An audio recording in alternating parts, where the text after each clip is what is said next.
Magandang araw mga katulong. So ngayong araw is pupunta po tayo ng Chinatown. Doon po tayo mamalingke.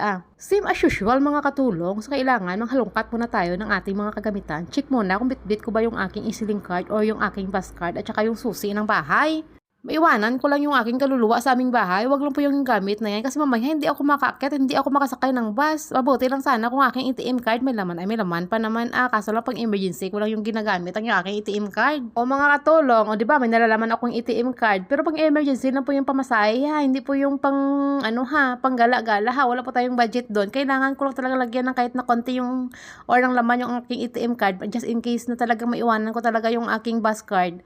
Kailangan is may laman po yun para mayroon akong pamasahe. Hindi pa naman ako makasakay ng tren kapag wala ako niyan. Girl Scout, kaya yung katulong nyo palaging nakahanda ba? Nakahanda. So ito na nga tayo mga katulong. Nakasakay na tayo ng bus sa puntang Chinatown. So yung makikita yung view sa labas dyan, yung dinadaan natin. Parang casual na yan ang makikita nyo kasi parati talagang inaayos dito yung mga daanan. Hindi pa yan sira mga katulong ha. As in okay na okay pa talaga yung daanan na yan ha. Pero inaayos na. Pero quite common talaga na ganun yung ginagawa dito sa may Singapore.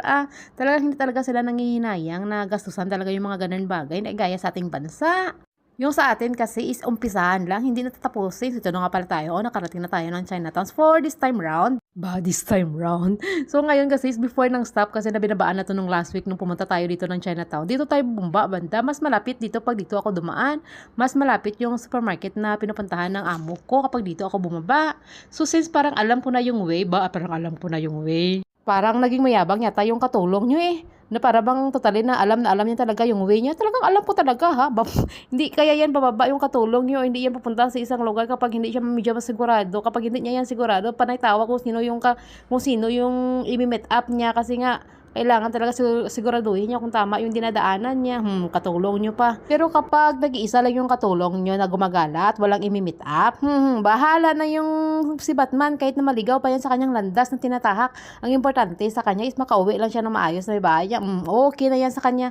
So ito na nga pala tayo mga katulong. Nakapasok na pala tayo dito sa may Chinatown Point. Di ba? Kasi dito kasi ang meeting place ng amo ko. So pagkapasok ko dyan, of course, kailangan ko munang i-message or itawagan yung amo ko kung saan siya banda. So sabi niya sa akin, same as usual, doon pa rin tayo makikita sa may kinakainan ko. Kaya nga umakyat doon sa second floor yung katulong nyo para i-meet up doon yung amo niya. Kasi nga, kailangan pa kasi namin kumain ng lunch. Kumain. Sinadya talaga ng katulong nyo na hindi kumain ng lunch para makalibre. Ito na nga habang nag-order yung amo niya. Siya pa, parang feeling senyorita yung katulong nyo. Ay, nihintay yung in-order ng amo niya para sa kanya. So siya niya, tingnan nyo bang ginagawa ng katulong nyo. Parang feeling prinsesa ng totoo naman, katulong lang naman siya. Of course, amo ko ang umorder. Natural ako yung kumuha ng in-order niya. Hindi naman totally na feeling senyorita yung katulong nyo Tapos, namin kumain ng lunch dyan ng amo ko. Of course, kailangan na namin bumaba papuntang supermarket para makapamalingke na kami ng maaga at makauwi na rin din ako ng maaga. Tapos, malas pa talaga kasi yung escalator na binabaan namin hindi pa talaga gumagana. Nakakataranta? Hindi na naman. Sanay naman yung katulong nyo dyan. Sanay nga umakyat ng hagdan, escalator pag hindi gumagana. Kasi mga makatulong, much better pa kung yung escalator na parang hagdan siya, hindi yung parang flat siya. Kasi nga may bibit-bit pa kasi na trolley yung katulong. Pero sadyang parang bang mahirap siya Parang bang kung hindi siya humawak sa hawakan ng skeleton. Parang madadapa yung katulong nyo kaya hayan. Pero nakasmile pa din yung katulong nyo. Hindi talaga nawawala yung smiling face niya.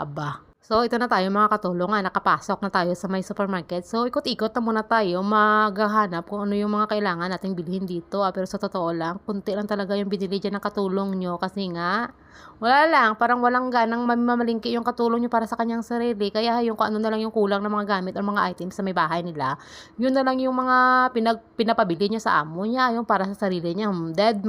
Pagkatapos nga natin magbayad sa mga pinamili namin dyan, of course, lumabas na kami ng supermarket. Kaya lang nga naman magstay pa ako doon kasi tapos naman.